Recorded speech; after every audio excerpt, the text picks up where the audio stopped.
Hey, yo, what it is and what's good, Joe? Welcome back to 280 Plus, the social media podcast where I take the conversations of the timeline and go beyond the tweets, the posts, whatever you call it, right?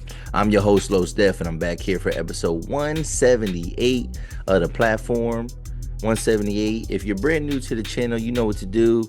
Well, you don't know what to do. If you're brand new to the channel, you don't know what to do. Hit that like button, hit that subscribe button. If you're returning, give me a like, leave a comment. If you want to join the conversation, leave a comment. If you know anybody that's interested in the content, you can share the content as well. So how you doing, man? I'm back here for episode 178. And a lot of stuff has gone down over the past weekend and into this week. This is a new day and age. A new day and age. And we just we're ushering into a new era, a new political era, new political climate, and we're talking about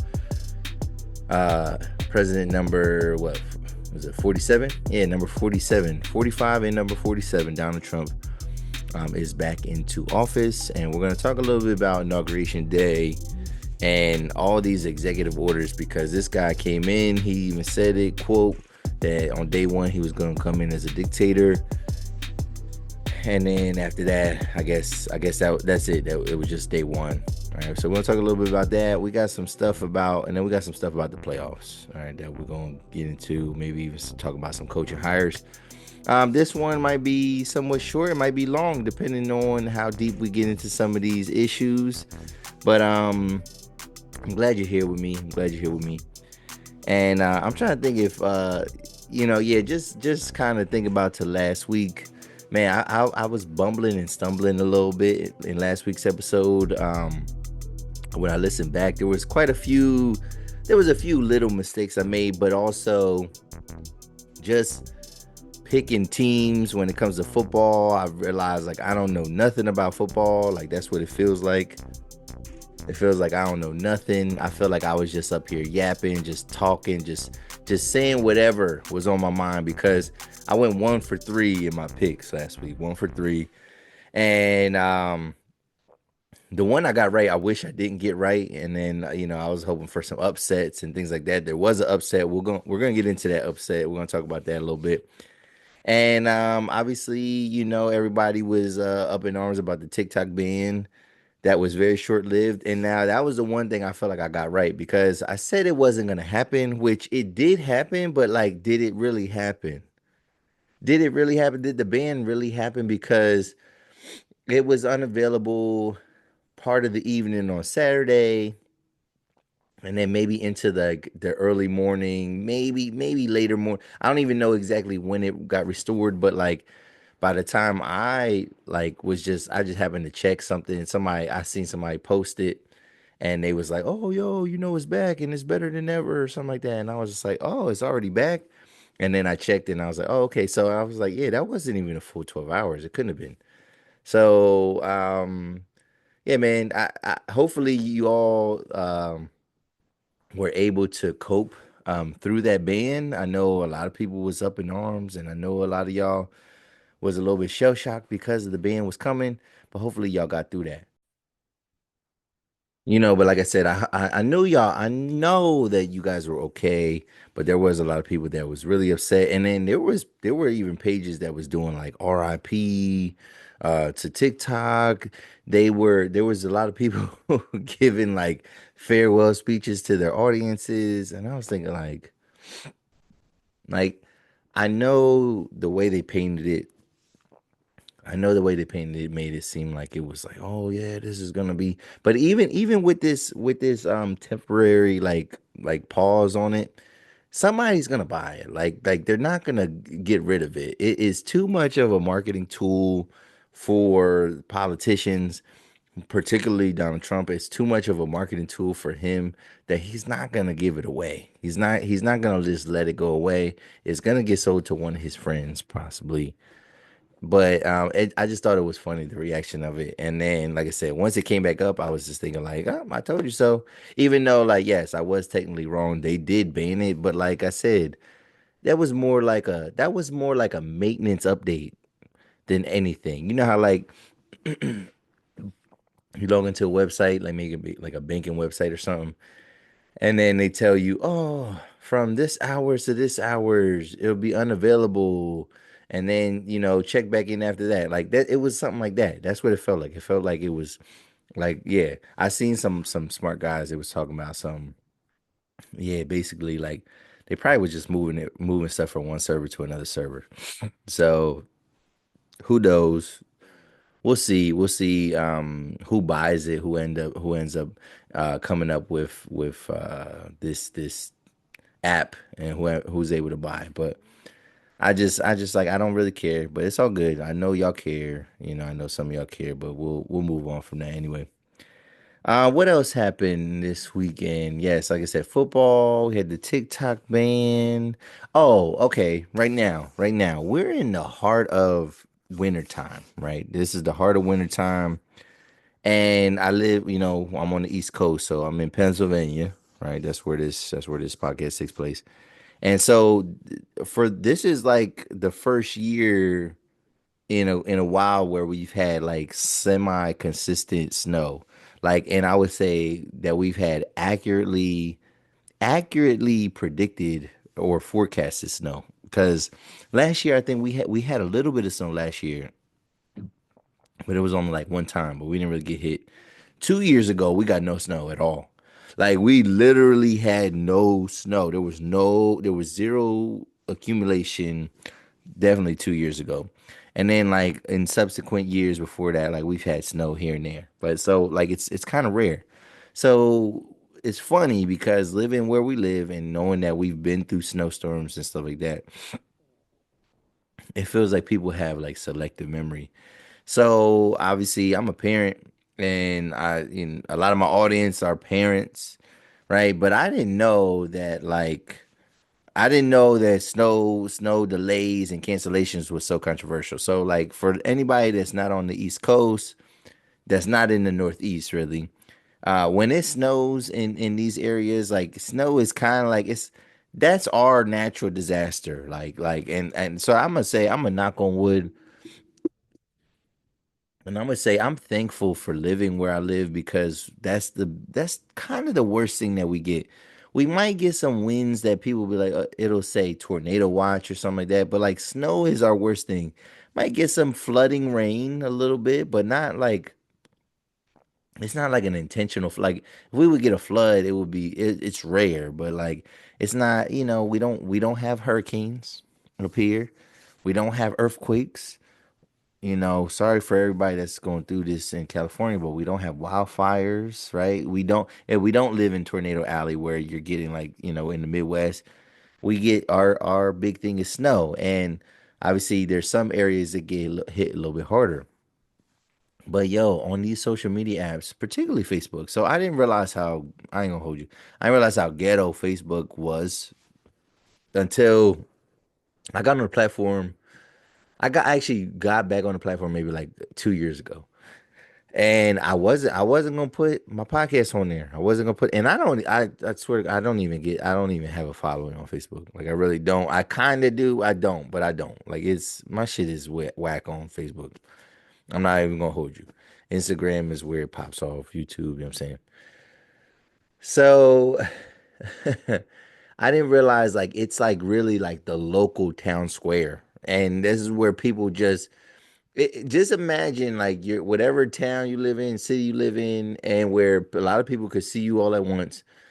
Facebook is the app where it's just like the crazy person stands in the middle of downtown or something like that, and it's just shouting out obscenities and just wild stuff. Like just whatever's on their mind, they just shouting it out. Like, and so that's what Facebook is, at least locally where I live. And it's just, oh my God, so much complaining. So much complaining about snow, so much complaining about and not even that the snow, it's about their kids and it's about schools canceling snow. And then we all the people sound like, the people from previous generations were back in my day, it would snow 2 feet and we'd still have to walk there barefoot up and back, down the hill, up and down the hill, and it's like y'all people just exaggerate And then people make these claims about how this generation is soft, like, oh y'all, oh we're raising, they're making the kids soft because they cancel school or whatever. And obviously we can get into all the reasons. We can get into all the reasons why, like, it's inconvenient for parents because parents might not have a support system. They don't have no transportation because maybe they live in a place where there's no buses. Maybe they don't have any coat, or maybe their kid refuses to wear a coat, right? Like, there's all these different things. They're worried about their kid just walking in general because maybe they have a small child. That's the thing. So this is what I'm saying. I'm not going to say I don't want to speak from a place of privilege, right? I don't want to say like, well, yeah, you could just do this, you could do just do that. But there are several way like that's part of being a parent is being prepared for these different things too. Like, and the problem is with a lot of people is that in general, we don't have a lot of forethought with things. And not saying that you should plan your life around snowstorms and cancellations for your K through 12 educated child, right? Like, I'm not saying that you should, but when your kid gets to be of school age and then the seasons change, that has to be something that you consider and that you think about. And then you have to, as a parent, you have to come up with backup plans and backup plans upon backup plans, or just like, ways to kind of just get by, you know? And if people are upset that their kids are staying home from school, well, what are you doing as a parent that's creating an environment to where you feel like they should be okay by themselves? And I'm talking about a kid that would be old enough to possibly be by themselves. Like, what did you do to kind of cultivate that, to give them the agency to feel that they can do it? Hopefully, are you reaching out to your support network, whether it's your extended family? Maybe if you don't have extended family, maybe that's when people don't have extended family, that's when you need to get up with, and you need to learn who your kids friends parents are, because then you can have your village. Do you have a neighbor that you trust? Anybody. If you're a single parent, where's the other parent? Can you make arrangements with your job? Can you take that hour of can you take an hour of PTO? Because maybe you can't take the whole day, but some of y'all work on hours on PTO. Can you do anything like that to like mitigate it? Can you order your kid a Uber? Like, where you order it and you know what's going on. Like, can you do anything? Like, is there I feel like there's always like a lot of different ways. But like complaining about it on Facebook, but then also being mad that people are complaining, which that's what I sound like, whatever. But I'm just saying is that, like, give it a rest. Give it a rest. It's just a part of life. You gotta do, as a parent, you just gotta do what you gotta do. But I didn't know that type of stuff would be so divisive, and people were like, it's a lot of revisionist history. Like, oh, because it's very cold. It's very cold, so they're like canceling school because the temperatures have dropped below zero. Like, they're negative temperatures, and like, there's a lot of kids that walk, and they're like, yo, that's not safe. And they're like, oh, I remember walking to school when it was this cold, and people are pulling cars. They're like, you lying. You did not. We was not walking to school in this cold. And it was like, well, but it felt like it. But no, we was not walking to school in this cold. So I just think it's funny. I just think it's funny. But I just didn't realize that, like, certain platforms, because this conversation, that you don't see nothing like that on Instagram. You damn sure don't see nothing like that on X or Twitter, right? So I'm thinking, like, when else would people? I guess that's what it is. Like, Facebook is your whatever your town you live in, city you live in. It's local people just like, just shouting out whatever is on their mind, just wild stuff, and you're just like, okay, like, all right, and you just got to roll with it. But yeah, so that's what's going on, man. Dead of winter. It's really cold up here, but let's get started, man. We're gonna start with the inauguration stuff, and obviously it was a big day. Let me see what I got here. Okay, yeah, we'll get into, so on inauguration day. One thing that I seen was on YouTube, particularly, there were some content creators that were like really giving Donald Trump praise. Anton Daniels is one that comes to mind. Angry Man is another one that comes to mind. And these guys was like they felt rejuvenated. They felt real confident about the things that he was saying. I did hear part of the speech. I didn't watch it in real time, but I did hear parts of the speech. And yes, this I would say that this is because everybody's saying they applauded his speech. They thought like it was like one of his like it was a really good speech. But then people were saying, "Yo, this is like one of the best speeches I've ever heard." And I'm thinking like, all right, this was definitely one of Donald Trump's better speeches because he had like he just sounded like he sounded somewhat normal. He was of sound mind and even demeanor. Like he wasn't angry, he wasn't overly excited. He just kind of, and so it was pretty straightforward for a lot of people. And I can see if you supported him, it's very inspiring. If you did not support him, you're just listening and you're probably like, all right, man, this is just you saying everything like because you're not saying nothing. You're saying stuff that goes towards your supporters, but you're not saying nothing superly divisive, other than throwing a couple shots at Biden and Kamala Harris, saying he made mentions of people being corrupt and basically like this is the best era and we're about to get it started right now. So like yes, if you were supporting him, you would think like, oh man, yes.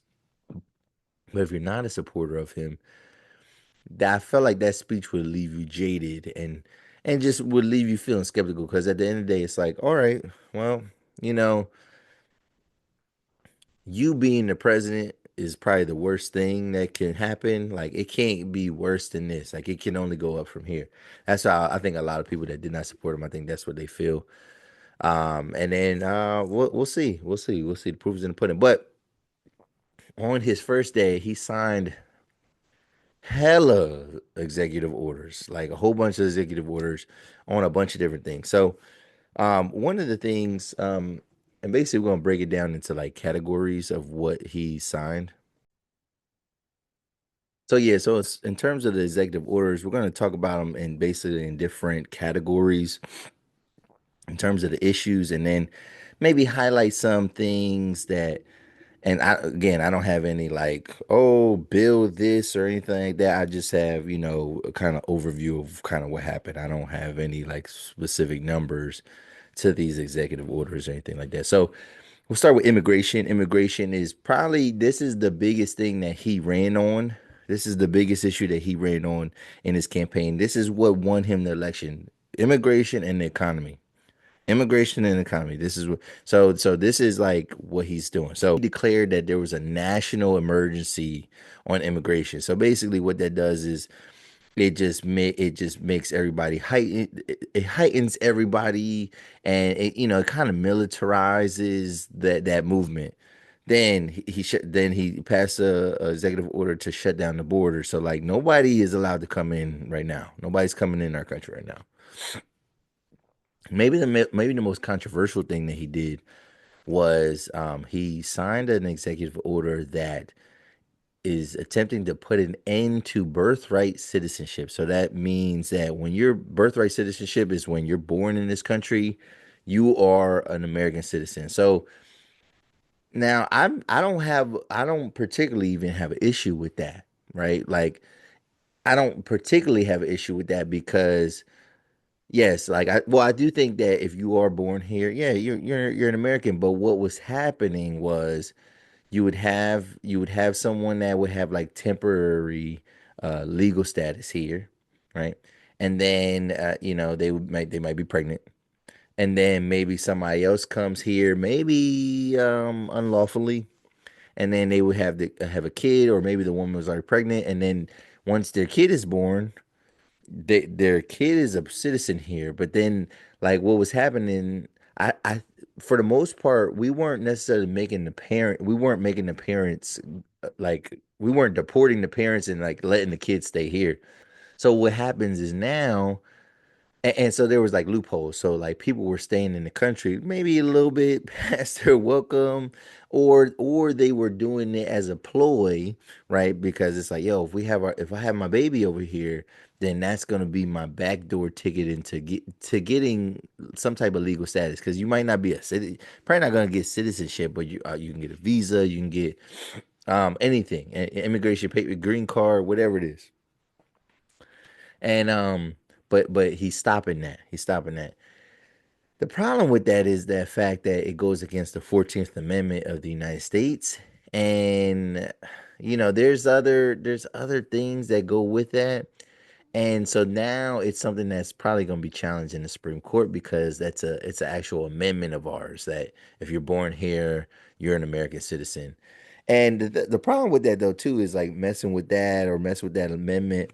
The 14th Amendment had to do with had to do with that was like a slavery era amendment, and like it was one that ensured African Americans citizenship in this country because it's like, well, we're citizens here, we were born here, we're citizens here, so we should have those same rights, the and we should be able to pursue happiness, life, liberty, and the pursuit of happiness. Like we should be able to uh live those things. Obviously there was a lot of other obstacles in our way, but the 14th Amendment kind of give slaves their citizenship as well. And so messing with that at all or repealing that, not that it's gonna make everybody go back to the to the motherland or nothing like that. And it's probably gonna be something that can't hold up. But at the same time, I don't have a problem with preventing a loophole for certain people to be here when they probably shouldn't be here, like go through the proper channels. And I think that's what most people want. They want immigrants, migrants, and stuff like that to go through proper channels. It's just the way that they deliver it. They're just like, go back to your country, and then they real bigoted and crazy sounding when they talk like that. So that's what that is. Another thing, which I don't have a problem with this one either, but it said there's an executive order where he's labeling gangs and cartels as foreign terrorist operations or organizations. And so then that gives us permission to attack a little bit, but then that could get a little hairy too. But it gives us more rights to do stuff about cartel members as opposed to because if they're terrorists then we can kind of act on that. And then he is issuing like the death penalty for some immigrant criminals. Okay. Then we'll move into like climate and energy. He signed an executive order to end the new green deal. um No, the Green New Deal. The Green New Deal. If you know anything about that, that has to do with like the creation of jobs, green jobs, and jobs that have to do with like renewable energy sources and stuff like that. So he's putting an end to that. I don't know if we've done much with that, but he put an end to that. He also declared a national emergency, energy emergency, which gives states the power to like start drilling and start to like find sources of energy.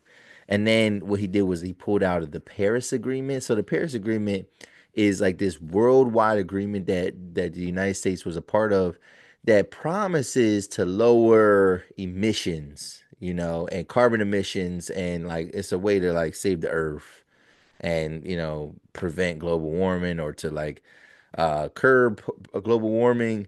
But it's something that like he got us out of it back in 2016, and then Biden put us back in it, and then he took us back out.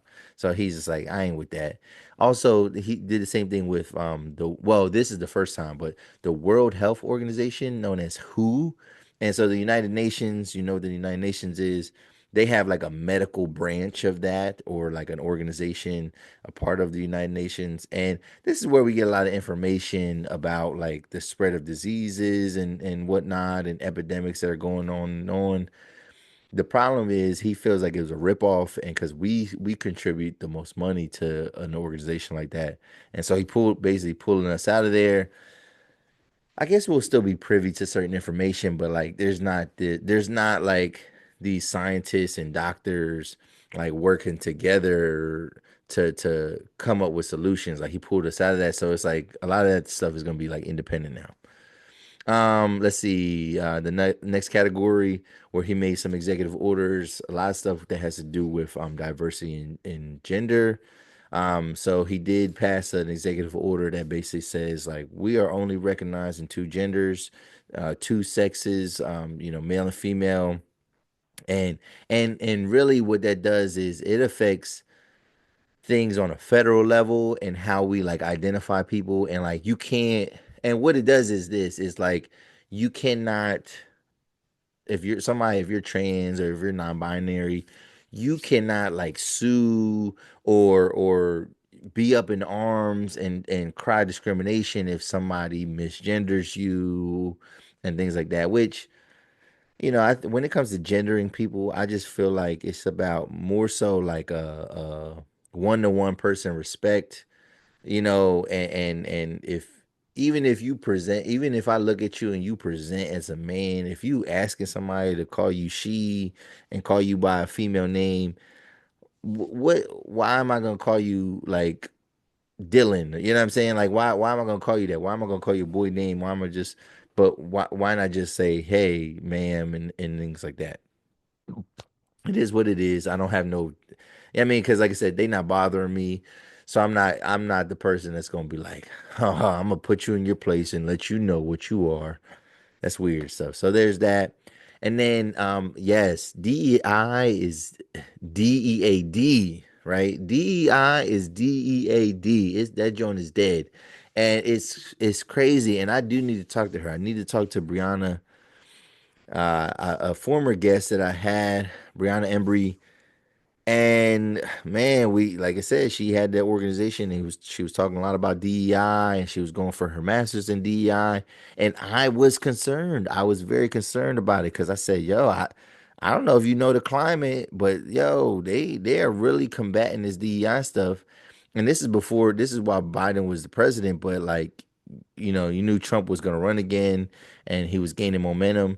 And lo and behold, like DEI is like on a federal level is dead. So basically, and there's a lot of people that are pulling up that he in the 1964 like there's a clause in the Civil Rights Act where it basically talks about like equal opportunity employment.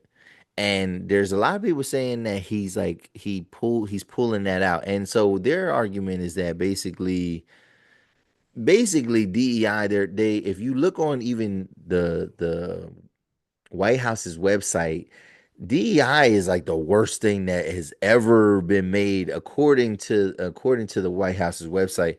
And the thing is, I think there has been such a poor job of explaining what DEI really is to people. And I think we went I think in general, man, we just went too far left with some of that type of stuff. I think you can create those initiatives, but like when you're putting you're putting the full court press on everybody to have to adopt certain things that most people feel like, there's a lot of people that feel like that type of stuff, like the inequities don't really exist.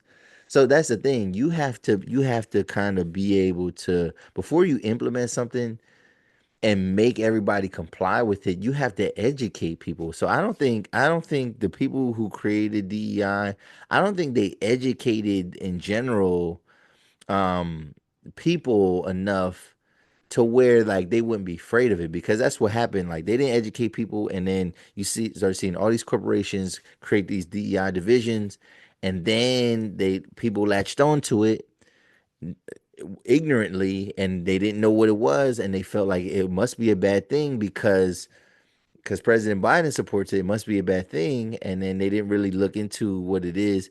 But like now, the rhetoric is dangerous, and they're making a lot of claims that like like DEI was doing the opposite and was discriminating against people. So this idea is that basically they're trying to make everything merit based, right? Merit based, and they're saying that this is going to ensure equality when I don't know if it's going to accomplish that, but we'll see. But yeah, DEI is DEAD, right?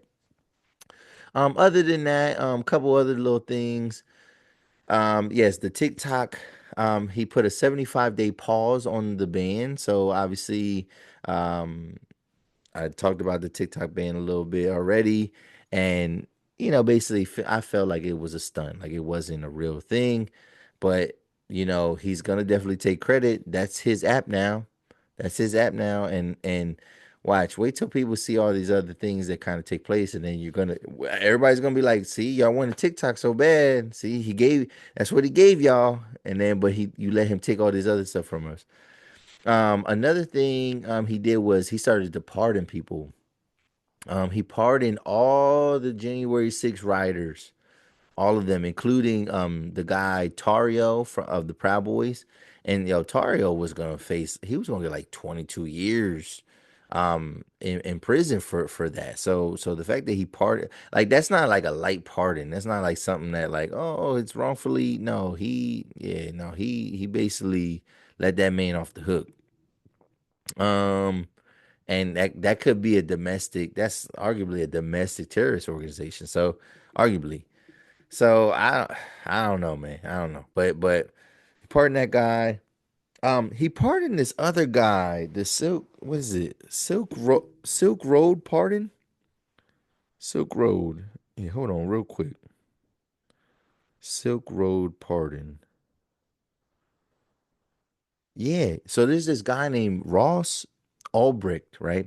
So this guy created this dark web app called Silk Road, and apparently it was supposed to be a marketplace where people can buy anything of any type. There's no regulation of it.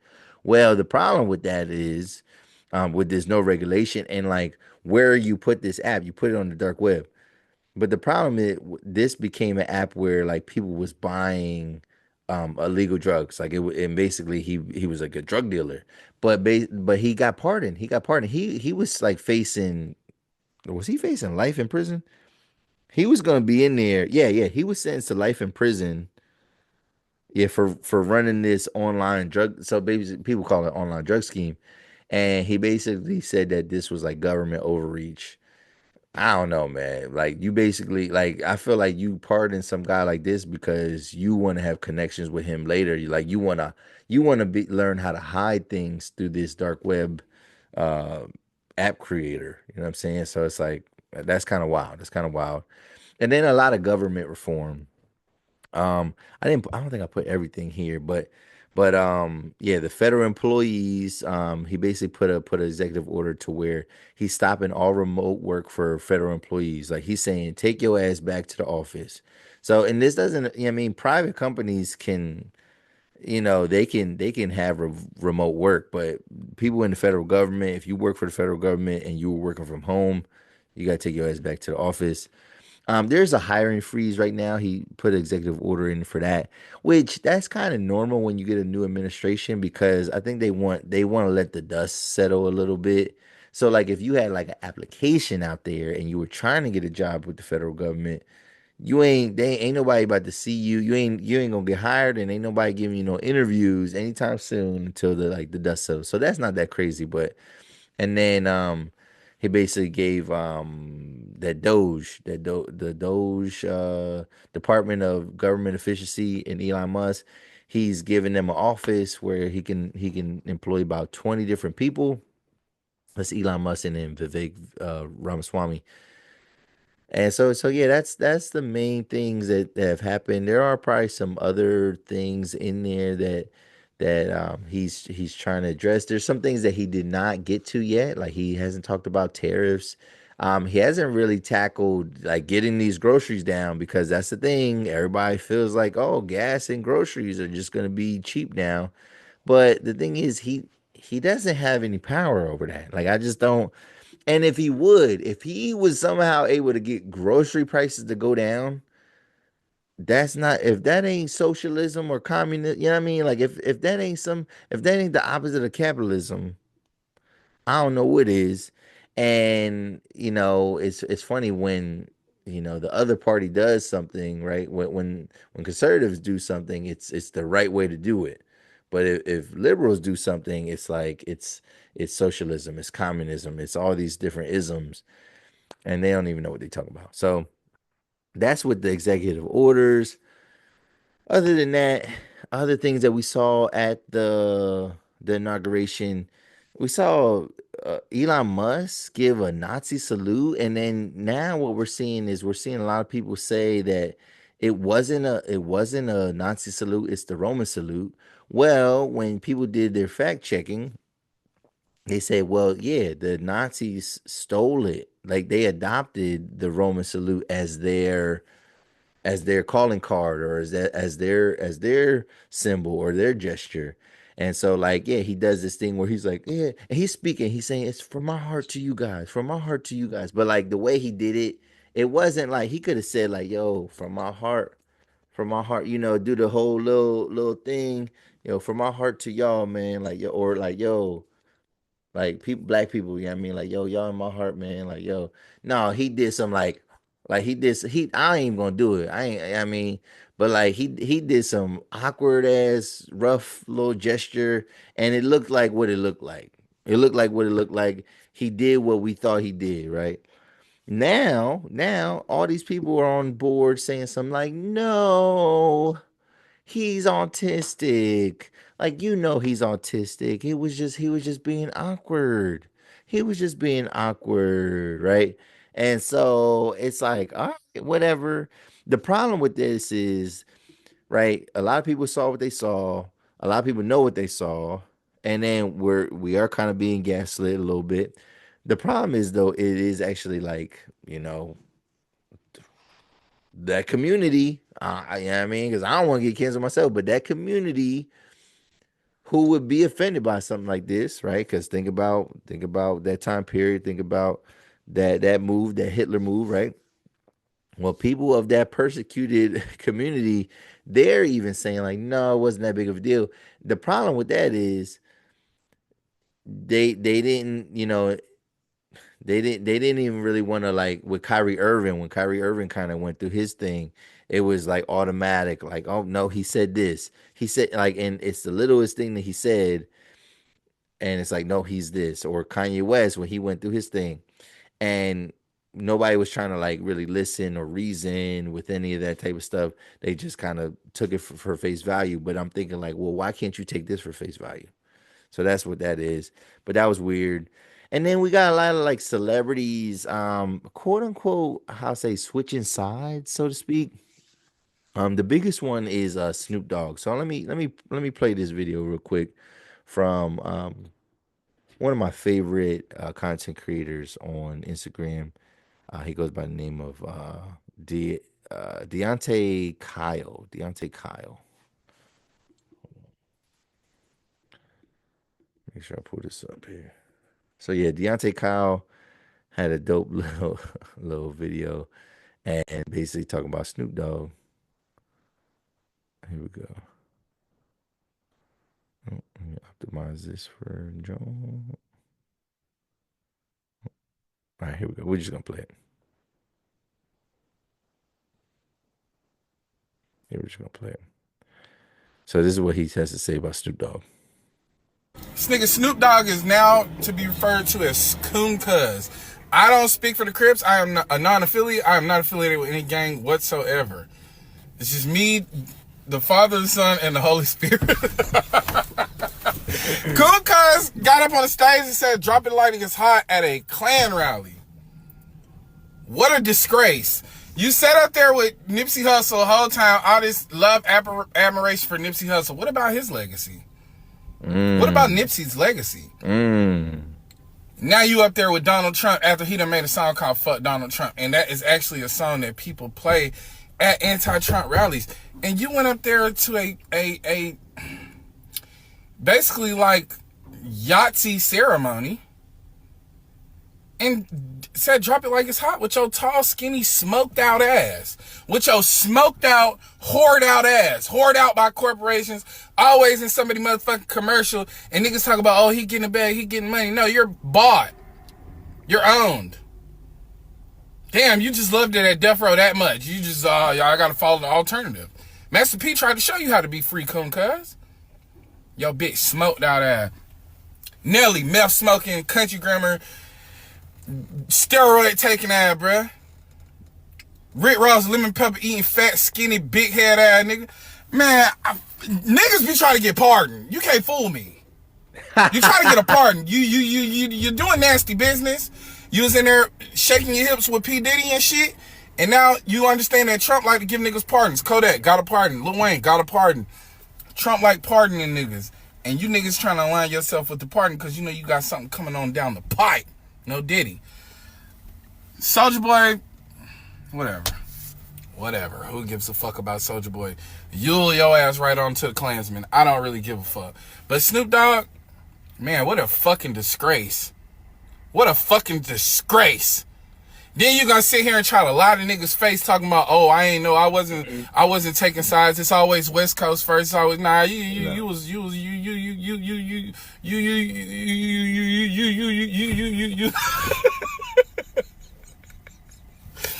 meant to side. You meant to take sides with that white man. It wasn't the edibles. All it takes is a little white brainwashing for the cool chip to get at. Yeah.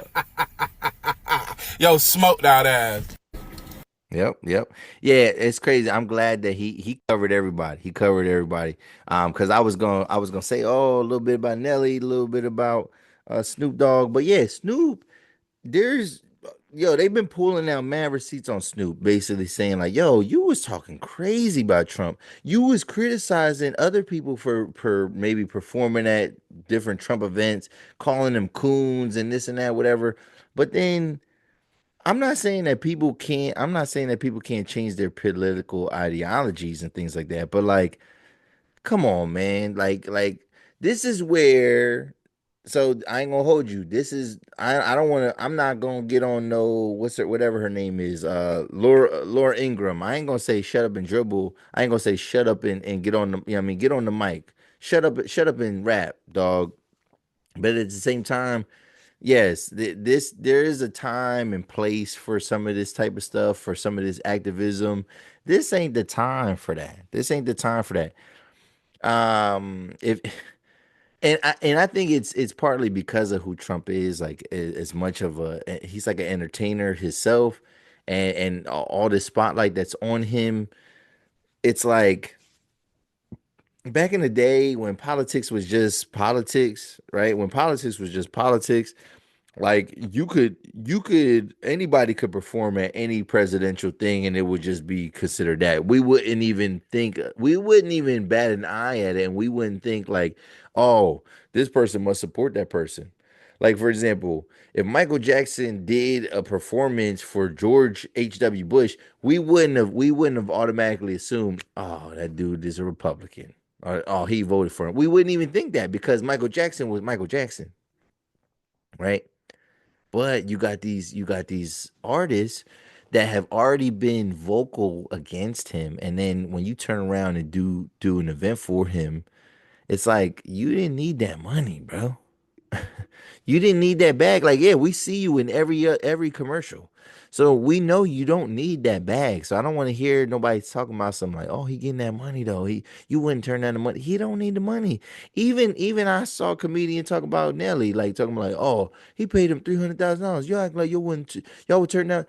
Do Nelly needs that? I'm not counting his pockets, but at the same time, it's like Nelly, for anything that you turn down, any door that you close, another door gonna open, right? So like, yeah, I mean, and vice versa. Like you open that door, now that door gonna close other doors for you.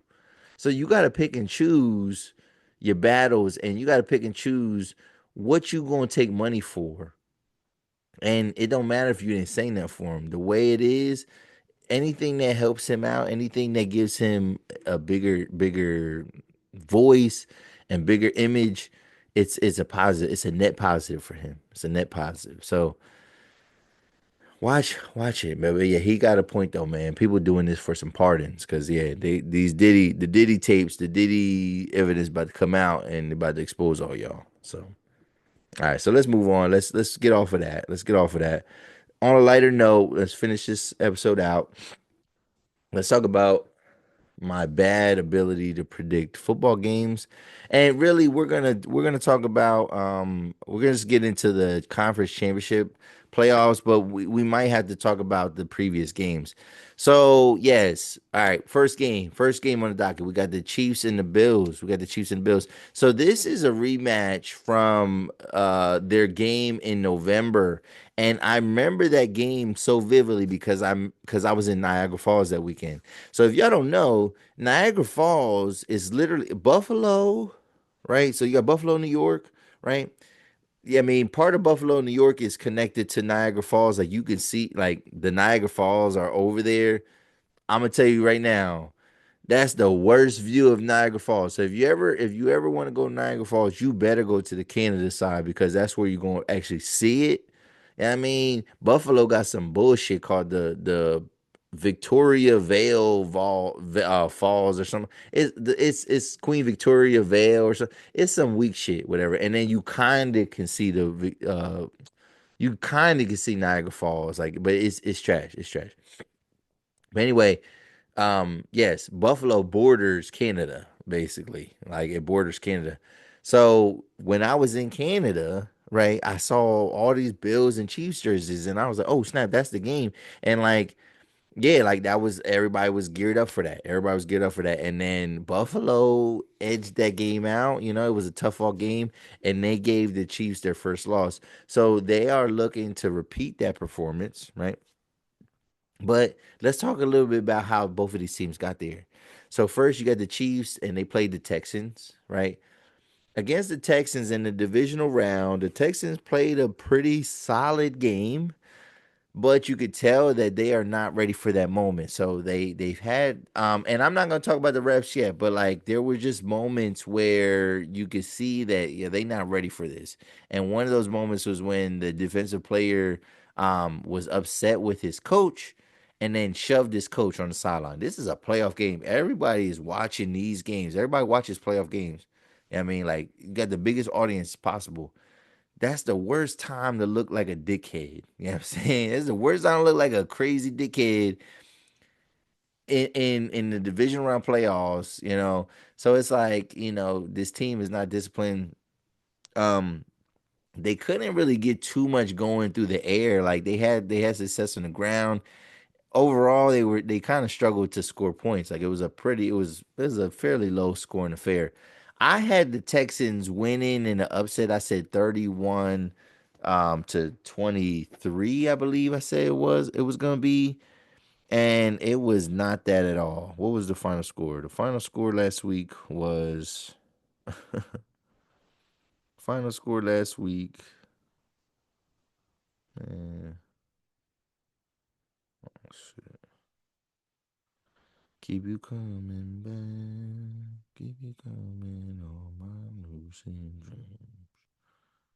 Keep you coming. Yeah, the final score was 23 to 14. 23 to 14. So definitely off. It was a 9 point win, but the other way I had an 8 point win going the opposite way and more points.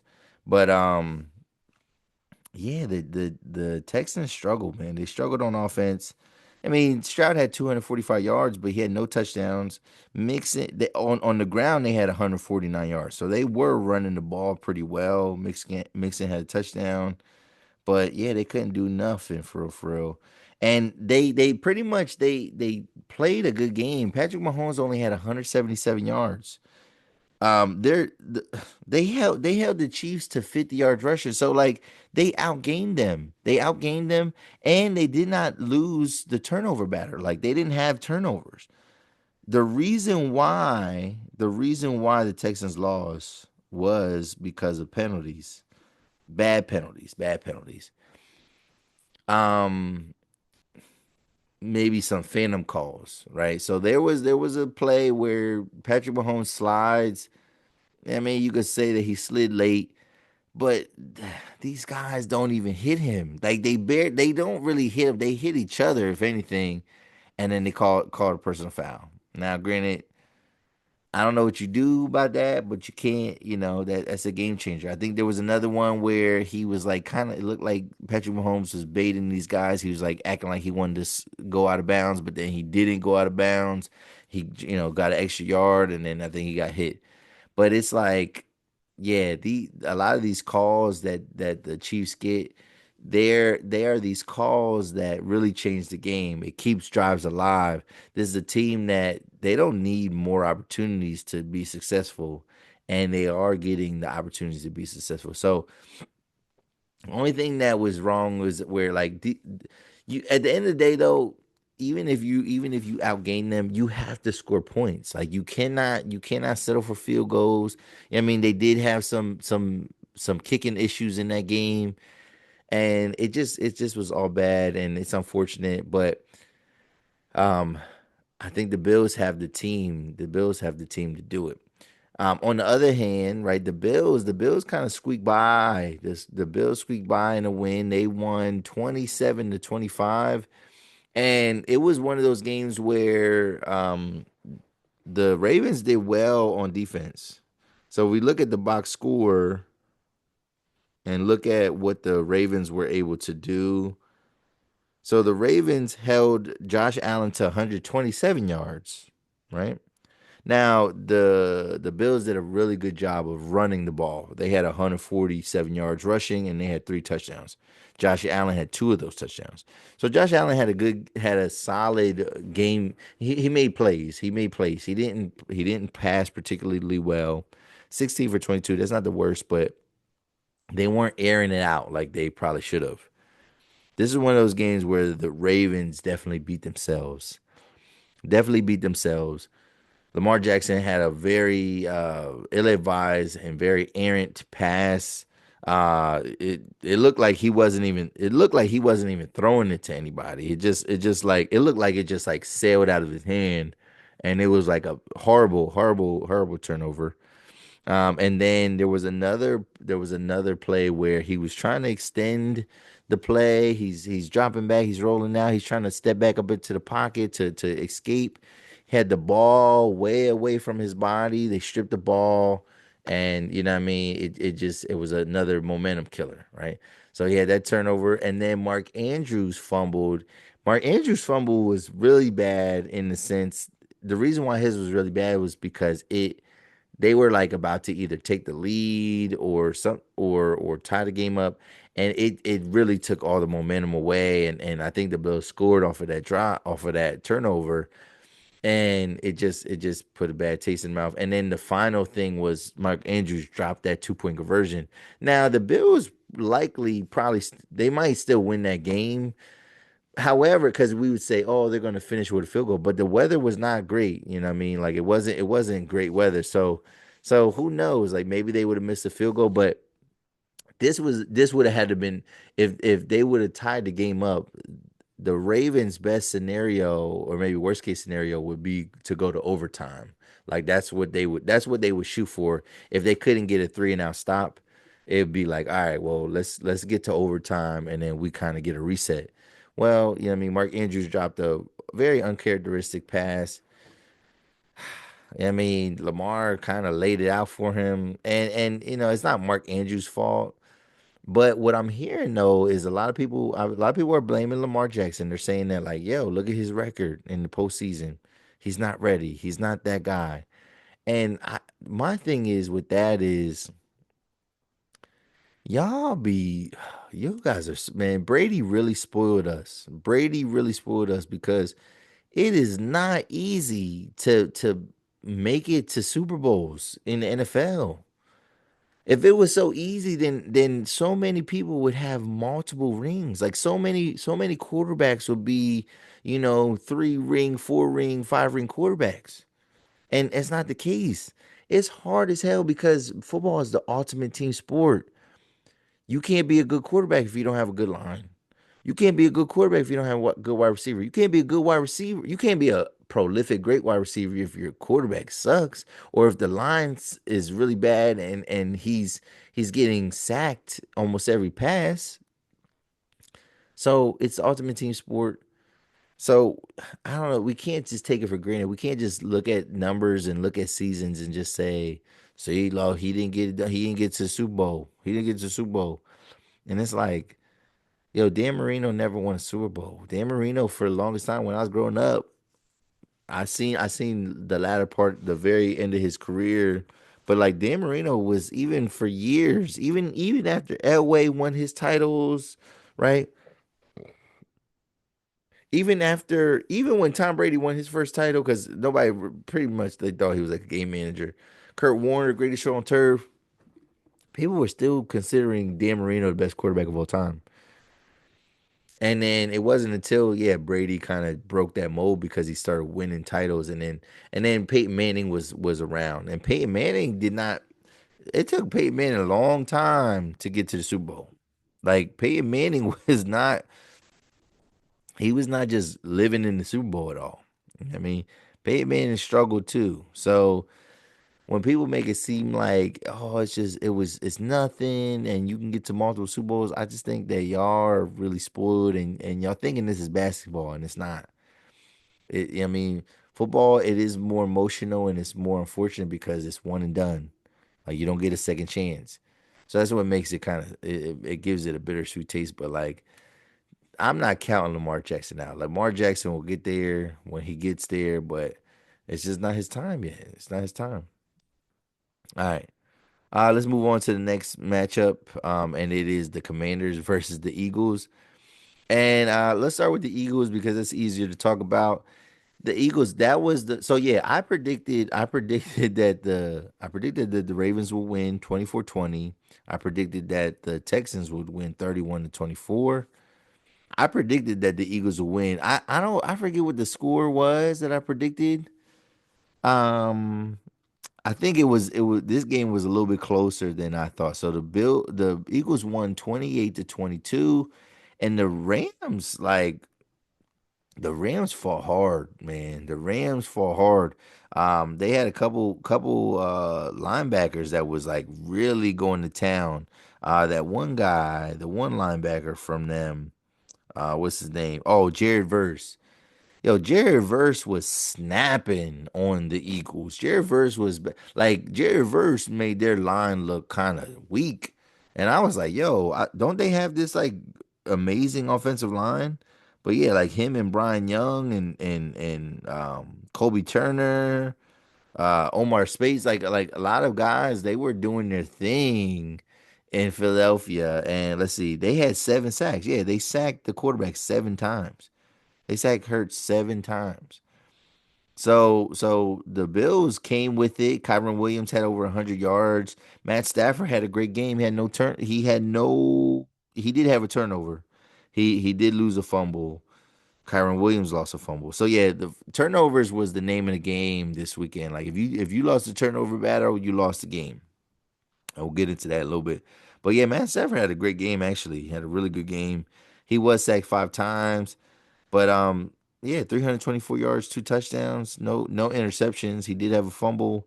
Jalen Hurts was game managing. You know what I mean? But Saquon went crazy. It was a Saquon show.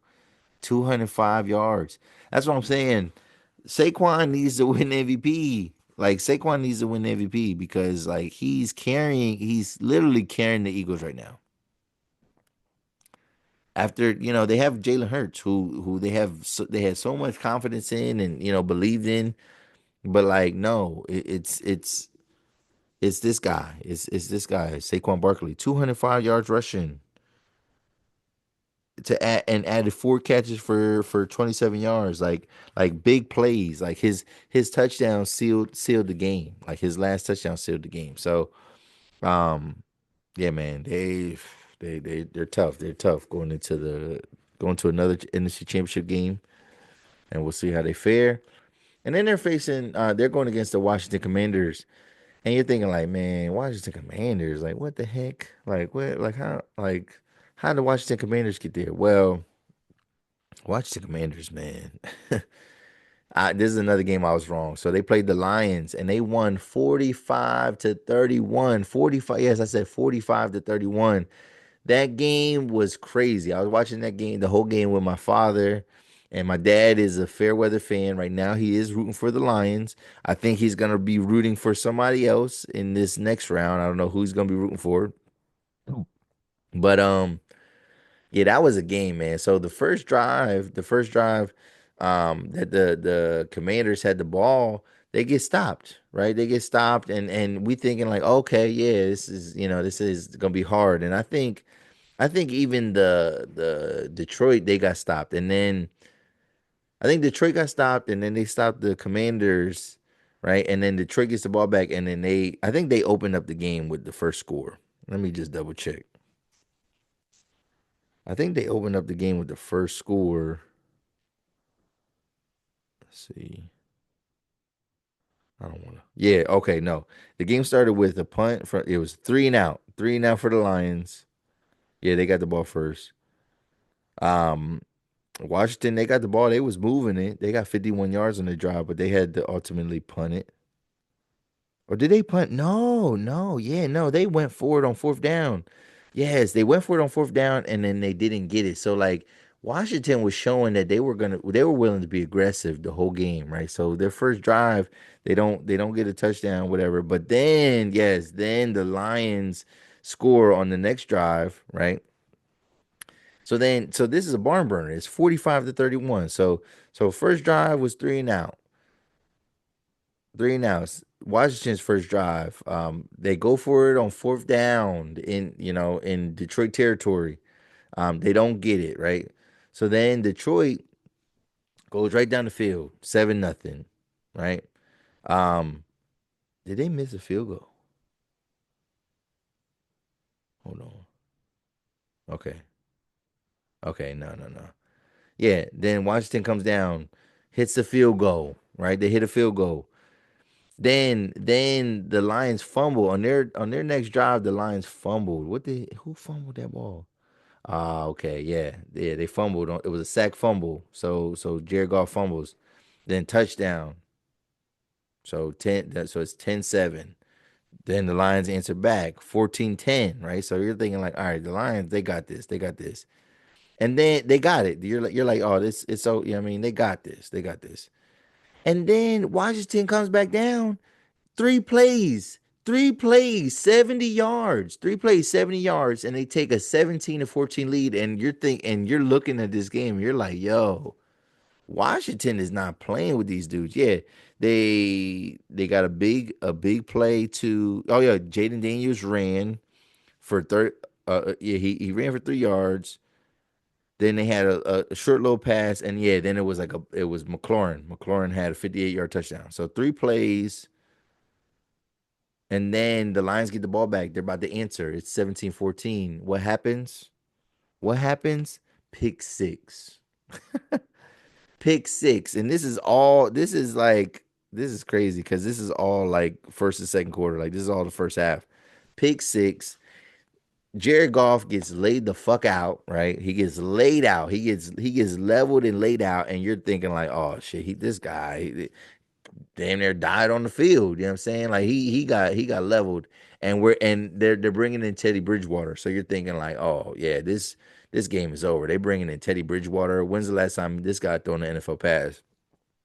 Well, they didn't need him to throw a pass because they scored in 3 plays, and they scored on a reverse. Right? They scored on a reverse run. And then you're thinking like, okay, yeah, it's. I mean, Lions still in this. Lions still in this. What did the Commanders do? The Commanders went down the field. The Commanders went down the field and scored right away. They scored again. A 2-minute drive, right? 7 plays, 70 yards to take a 31-21 lead, right? So then you're thinking like, oh man, like they about to create some separation. But then the Lions are driving, the Lions are moving the ball, Lions are moving the ball, and you're thinking like, oh shit, snap, they about to score before halftime. They about to score before halftime, right? So they gonna make this game 28-31. It's 31 turning 21 right now. Jared Goff drives back to pass. He has a man in the end zone, and it looks sweet, right? Jameson Williams just kind of like is ready for it. Like it's like about to hit his breadbasket. Like he's just ready for it. And then the defender, the Washington defender, just says, "Bro, I'm still playing defense on y'all. Whoop, give me that ball." Interception at the end of the half, right? So killed all of Detroit's momentum right there. And then it was the end of the half. Washington does get they do have to punt on their first drive back. And then then Detroit did score. So they do keep it competitive, right? It's 31-28. But then Washington answers with another touchdown. And then Detroit gets the ball back. They throw an interception. And then Washington answers that with a touchdown. And then Detroit, all they can do is kick a field goal. Washington misses a field goal. Then Detroit, can they answer back? Interception ends the game. And it was pretty much over after that anyway. It was already over. But like, my, oh man, this game, it was crazy. It was just a lot of scoring. It felt like when I was watching this game, outside of just looking at those drives, it looked like everything that Washington wanted to do, they could do last night or during that game. Anything that they wanted to do, they could do. There was no stopping them. Like every play was positive. I don't, and a lot of people are saying like, oh, that they kept talking about the Lions and how they had all these players on injured reserve, but you can't say that. You can't keep using that. And I know that there were some key players, key impact players, but like at what point did they have 16 guys on IR? Because when they had like 11 guys on IR and important players, Hutchinson included, right? When they had those guys, they were still tromping on teams. They were running up the score on teams. Like this is what people forget. People forget that it wasn't like the Lions was just like barely winning games this year. They was blowing teams out all year. They was blowing teams out all year, disrespecting teams all season, all season, like doing teams in, doing them dirty, right? And so we're gonna, and they had a lot of guys on IR most of the season, and then we're gonna use this excuse and we're gonna say like, oh, but they were missing pieces. They that, and it was like, what are you talking? Like, who cares? At this point, they were still winning games. They got the number one seed.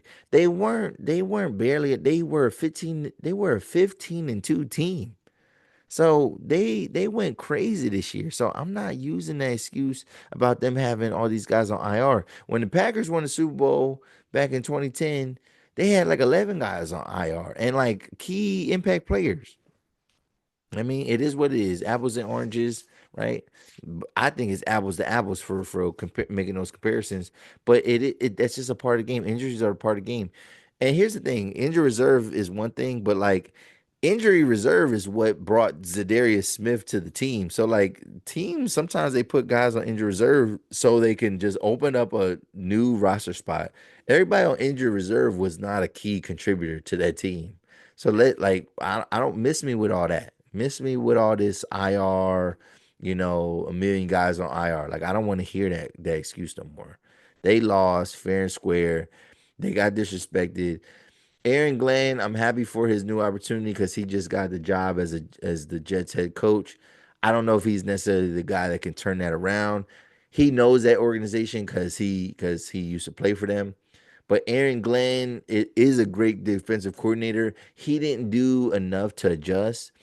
I think part of the problem is the fact that like these coaches, I think Ben Johnson was distracted too. We're going to talk about Ben Johnson in a quick second, but these coaches, when they're interviewing while they're in the midst of their seasons, yeah, it's a distraction. It's a distraction. I think the NFL can make a memorandum. They can make a rule to where no coaches are allowed to and I get it. It does put your team. I think people will feel like, well, yeah, we're wasting a month's time of. Yeah, I mean, we're wasting. We could hire a new coach. Well, hire somebody if you want to hire somebody quickly. If you want to hire somebody quickly, then hire somebody that's available on all the other teams. If you want to hire, if you want one of your candidates to be somebody that's still in the NFC, the conference championship games or in the Super Bowl, the divisional round, whatever it is, like if you want to interview teams, coaches of teams in the playoffs, you have to wait till they're eliminated, till they're not in contention anymore. And that's when you start the interview process. You can't do it before that. They need to prepare for their games. Aaron Glenn, you know what I mean? Obviously, like he didn't make enough adjustments because if like I said, if you watch that game, every time Washington touched the ball, it was a positive outcome. If I look at the stats real quick, let's see. So yeah, Jaden Daniels, 299 yards, 2 touchdowns, no interceptions. They ran the ball for 182 yards. Brian Robinson Jr. had 77. Jaden Daniels had 51. Austin Eckler had 47. You know what I'm saying? And then yeah, their second wide receiver was killing them. Terry McLaurin had 4 catches for 87 yards. You know, they protected the ball. They moved with purpose. They were aggressive as hell. Like they were aggressive and they didn't take no for an answer. So that's what happened. For Detroit, Jared Goff made way too many mistakes, right? And I think Ben Johnson got way too cute with the offense. So yeah, the Lions, the only thing I'll say is that like I feel like overall, like the NFC North got exposed this postseason, you know, what combined wins. Oh my God, this is crazy. I think the Packers, the Lions, and Vikings had a combined like 40 wins in the regular season this year. 40 wins, and they went 0-3 in the playoffs, right? So yeah, you got the Lions with 15 wins, you got the Vikings with 14 wins, and then you got the Packers with 11 wins. Like yeah, 40. We put together 40 wins, only to get no wins after that. And you had Dan Campbell telling Kevin O'Connell that he was gonna see him in a couple weeks. Like you know what I'm saying? Like it's all crazy. But Ben Johnson, what the hell were you thinking? Like I could see, you could run a little reverse. Like a reverse is not a trick play anymore. It's just a different type. It's just a running play. It's like a sweep, right? But like, who the fuck do you think you are doing a flea flicker, right? And you have Jameson Williams and who's acting as the quarterback, trying to complete a pass to Jahmyr Gibbs, trying to commit a pass to Jahmyr Gibbs with 4 defenders around him. He had 1 defender over the top, and there was 3. There was 1 next to him, and he had 2 above him. Bro, you're not a quarterback. You're not a quarterback. You're not squeezing nothing into windows. You don't have that kind of timing. And you had time, and your receiver is just kind of standing there. Like Gibbs is standing there. It's not like you hit him in stride. You was trying to pass the ball to him stationary. Throw the ball away and pick another play and do something else. But like stop like, and that's the thing. Yo, the Lions won a lot of games on trick plays. The Lions beat my Packers on a trick play. You know what I'm saying? Like they faked it, like he fumbled or that he lost the ball, only to have like a guy like wide open down the field. So it's crazy. It's crazy. So Ben Johnson, he'll probably get a job somewhere. I think he deserves a job. I think Aaron Glenn is good enough to have a job, even though he didn't have a good performance. Um, in that game. I just hope that the Jets give him a more leeway. I hope they give him a little bit more leeway, being that he's a former player of them. Let him develop the team that how he wants to develop the team. He got Sauce Gardner. He got some pieces. He got Brees Hall. Garrett Wilson. They have pieces to be half decent. I don't think they'll have Aaron Rodgers. I think they need to figure out the quarterback situation. Maybe they go get Sam Darnold back, right? But we'll see, man. We'll see. But yeah, predictions. I got I got the Commanders winning. I don't know what the score is gonna be, but the Commanders, no, that one's we're gonna say a little bit higher scoring for that.